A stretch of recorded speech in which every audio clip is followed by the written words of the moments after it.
નમસ્કાર વિદ્યાર્થી મિત્રો, તારા વિદ્યા મંદિર હાઈસ્કૂલ પરિવાર તરફથી આપનું સ્વાગત કરું છું। ધોરણ 6 विषय हिंदी, इकाई 8 राजा का हिस्सा। विद्यार्थी मित्रों, गए वीडियो में हमने देखा था कि राजा और रानी जंगल यानी कि अपने राज्य की सैर करने के लिए निकले हुए थे। वहाँ पर उन्होंने एक किसान को देखा जो खेतर में हल चला रहा था। तो राजा देख रहा है कि किसान जो खेद रहा है उसमें एक ही बैल है और दूसरे बैल की जगह एक स्त्री हल जोत रही है। यही देखकर राजा उसके पास जाता है और किसान से पूछता है कि अरे भाई, तू ये अपराध क्यों कर रहे है। ત્યારે किसान इन्हें संपूर्ण उसकी कहानी बताता है। अब उसके बाद देखते हैं कि किसान राजा के साथ बात करने का भी समय नहीं दे पाता और अपने काम में फिर से जुट जाता है। तो आज हम उसके आगे की कहानी देखेंगे।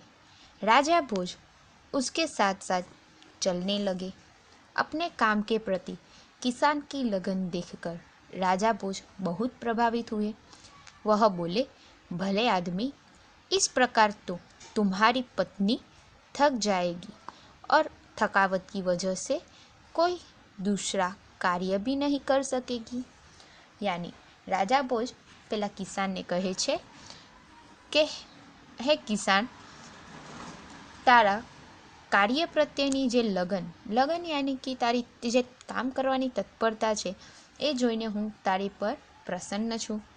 અને બોલે છે કે હે ભલા આદમી, તારી બધી વાત બરાબર છે, પરંતુ તારી પત્ની જે બેલની જગ્યાએ યાની કે ગાયની જગ્યાએ જે ખેતર ખેડી રહેલી છે તે પ્રમાણે એ સંપૂર્ણ રીતે થાકી જશે।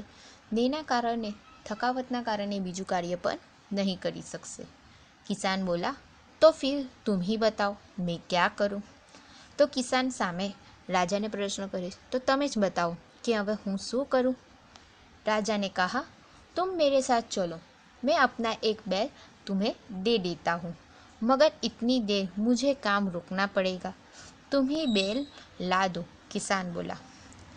यानी राजा એને જવાબ આપે છે કે તમે મારી સાથે ચાલો, હું તમને મારું એક બેલ યાની કે બળદ આપી દઉં છું।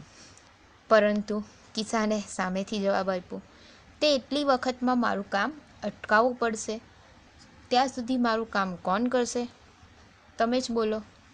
अच्छा ऐसा करो, तुम अपनी पत्नी को रथ के पास भेज दो, वह मेरी पत्नी से बैल ले आएगी, तब तक मैं तुम्हारा हल में जूतूंगा। राजा ने कहा।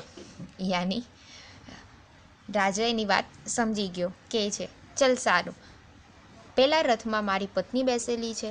तो किसान ने कहे छे कि किसान यानी कि खेडूत, तू पण तारी पत्नी ने मारी पत्नी पासे मोकल ने के त्यारे मने एक बेल जोईए छे, यानी एक बळद तमे आपो, त्यां सुधी हूँ तारू रथ हूँ हाकूं छूं।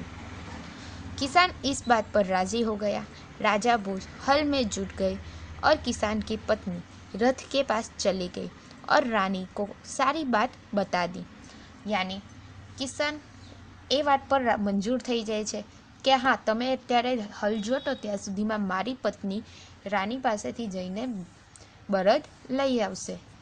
તો કિસાનની પત્ની જાય છે અને રાનીને બધી વાત કહી દે છે।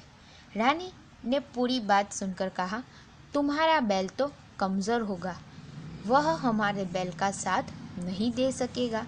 यानी रानी कहे છે એની સંપૂર્ણ વાત સાંભળીને કે તારું બેલ યાની બળદ તો કમज़ोर હશે, જે મારા બળદ સાથે नहीं ચાલી શકે, इसलिए तुम दोनों ही बैल ले जाओ। किसान की पत्नी दोनों बैल लेकर खेत पर पहुंची। किसान बहुत प्रसन्न हुआ।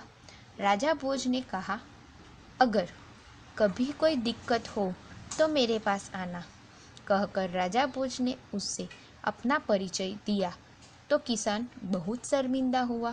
किसाननी पत्नी બંને બળદ લઈને ખેતરમાં પહોંચે છે ત્યારે કિસાન એ બે બળદને જોઈને ખૂબ પ્રસન્ન થાય છે. રાજા ભોજ ત્યાર પછી કહે છે કે હે ખેડૂત, હવે પછી તને કોઈ પણ તકલીફ હોય તો તું મારી પાસે આવી શકે છે.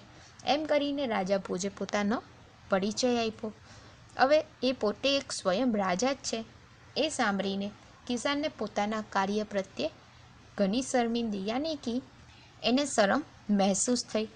विद्यार्थी मित्रों, अब देखते हैं कि खेदूत उसके बाद क्या करता है. तो ये कहानी हम उसके बाद के वीडियो में देखेंगे. तब तक के लिए अस्तुत.